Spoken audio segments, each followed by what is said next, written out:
Various disk ব্লগসে স্বাগত। চলে এসেছি আবার একটি ব্লগ নিয়ে। শুনুন আজকের উপস্থাপনাটি। আরেকটি উপস্থাপনা করবেন আমার মা। শুনুন। নমস্কার।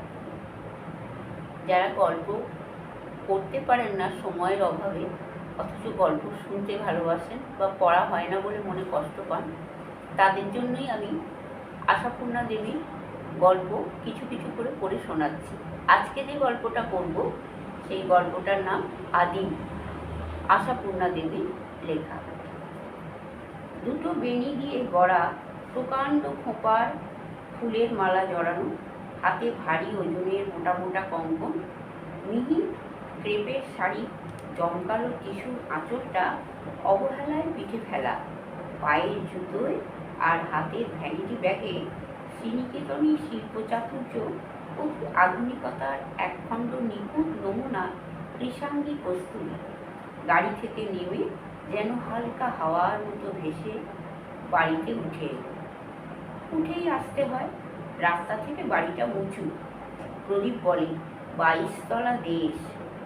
মিথ্যে বলে না।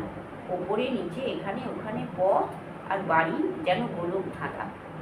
কস্তুরীকে দেখে প্রদীপের একাধারে গৃহরক্ষক, দেহরক্ষক, সেবক, পালক সব কিছু পাহাড়ি বালক নানকুটা হতভম্ব হয়ে চেয়ে থাকে। তার চাকরি দশায় এহেন অপূর্ব আবির্ভাব কখনো ঘটেনি। কস্তুরী ও স্তম্ভিত ভাবটা উপভোগ করে আরও যেন ঝড় বইয়ে দেয়। ঘরে আবার চাবি লাগানো কেন রে? কি মুশকিল, খোল খোল। বলা বাহুল্য, এমন দরাজ হুকুমের পর ইতস্তত করা সম্ভব নয়। নানকুটা সসম্ভ্রমে দরজাটা খুলে দেয়। ভ্যানিটি ব্যাগটা দোলাতে দোলাতে দিব্য সপ্রতিভভাবে ঘরে ঢুকে পড়ে কস্তুরী। আর ঢুকেই প্রদীপের টেবিলে কাগজপত্র উল্টে তছনছ করতে থাকে। কবি কোথাও কিছু লিখে ছড়িয়ে রেখে গেছে কিনা। ও বাবা, প্যাডের মধ্যে এসে চিঠি। কস্তুরীকে মনে আছে তাহলে? আজ মাস 2-2.5 তো প্রায় চিঠিপত্র বন্ধ। মাঝে মাঝে 2-1 ছত্র বা পাঠায়, সে আর চিঠি নয়, নেহাতি গায়ে সারা কুশল বার্তা। আরে, এই যে রীতিমতো সাহিত্য। চেয়ারটা টেনে নিয়ে বসে পড়ে ব্যাগটা খুলে ধরে কস্তুরী। দশ হয় না। বাস রে, এসব আবার কি লিখেছে প্রদীপ? রাত জেগে তোমায় চিঠিটা লিখছি কস্তুরী। রাত্রে আজকাল জেগেই থাকি প্রায়। কিছুতেই কেন জানি না ঘুম আসতে চায় না। তবু এই জেগে থাকা আমার খারাপ লাগে না। মনে হয় রাতে ঘুমিয়ে থেকে ভারী ভুল করি আমরা। ঘুমিয়ে থাকি তাই পৃথিবীর সমস্ত রহস্য আমাদের অজানা থেকে যায়।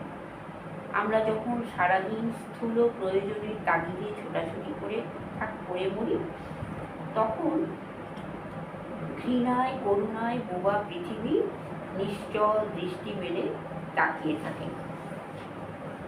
রাত্রে যদি ঘুমিয়ে না পড়ে আমার মতো জানলায় এসে বসো কস্তুরী, তাহলে অনেক কিছু জানতে পারবে।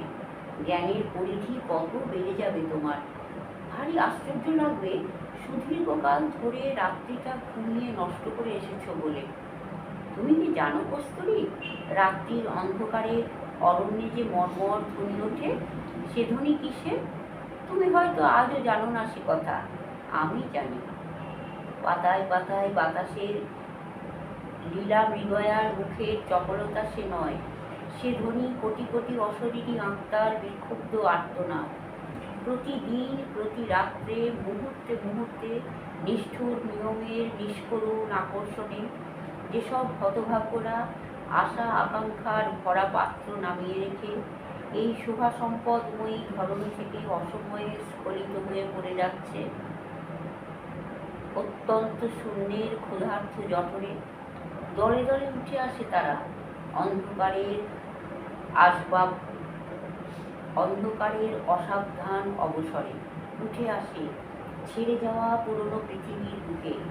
উঠে এসে অবাক হয়ে যায় তারা, বেদনায় বিদীর্ণ হয়ে যায়, ধিক্কারে স্তম্ভিত হয়ে যায় পৃথিবীর দুর্ব্যবহারে। এসে চিনতে পারে না কিছু, খুঁজে পায় না নিজের পুরনো জায়গাটাকে, বুঝতে পারে না কোথায় হারিয়ে গেল তাকে হারিয়ে ফেলার গভীর ক্ষতচিহ্নটা। জানতো না মমতাহীনা পৃথিবী হারিয়ে ফেলবার সঙ্গে সঙ্গেই নিমেষে মুছে ফেলে ক্ষতির সকল চিহ্ন, নতুন করে নিজেকে সাজিয়ে নেয় আগামী নতুনের জন্য। কাউকে হারিয়ে ফেলে হাহাকার করতে বসবে এত সময় পৃথিবীর হাতে নেই। বুঝতে পেরে ওরা ক্ষুব্ধ অপমানে দলে দলে গিয়ে জড়ো হয় অরণ্যে অরণ্যে। পাতায় পাতায় ছড়িয়ে পড়ে হতাশা হাহাকার। যেন মাথা খুঁটে খুঁটে সাড়া তুলতে চায় মমতাহীনার প্রস্তুরীভূত বক্ষপঞ্জরে। বুঝি মনে পড়িয়ে দিতে চায়, আমি ছিলাম একদা তোমার এই শোভা সম্পদের উপর 16 আনা অধিকার ছিল আমার। এমন নির্মম উদাসীন্যে আমাকে ভুলে যেও না। একসময় ফিস ফিস করে কথা বলে ওঠে নিজেরা নিঃশ্বাস ফেলে বলে, ভুলে গেছো আমাদের, আমরা নেই। তখন হয়তো ক্ষণকালের জন্য অরণ্যানী স্তব্ধ হয়ে যায়, শুধু একটি অনুচ্চারিত হায় হায় স্থির হয়ে থাকে।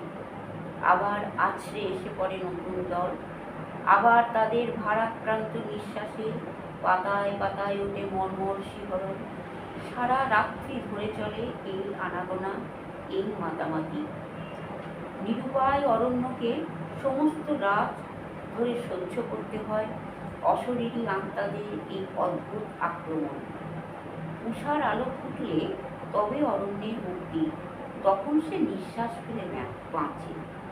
প্রেতাত্মার আলোর আভাসে সচকিত হয়ে ওঠে, বুঝতে পারে জীবিত প্রাণী এ রাজ্যে তাদের অনধিকার প্রবেশ। বুঝতে পেরে ম্লান মুখে বিদায় নেয় তারা। শুনলেন প্রথম অংশ। দ্বিতীয় অংশের জন্য অপেক্ষা করুন, দেখতে থাকুন, শুনতে থাকুন ভেরিয়াস ডিস ব্লগস। আবার আসবো পরবর্তী ব্লগ নিয়ে, এরই দ্বিতীয় খণ্ড নিয়ে। ততক্ষণ টাটা।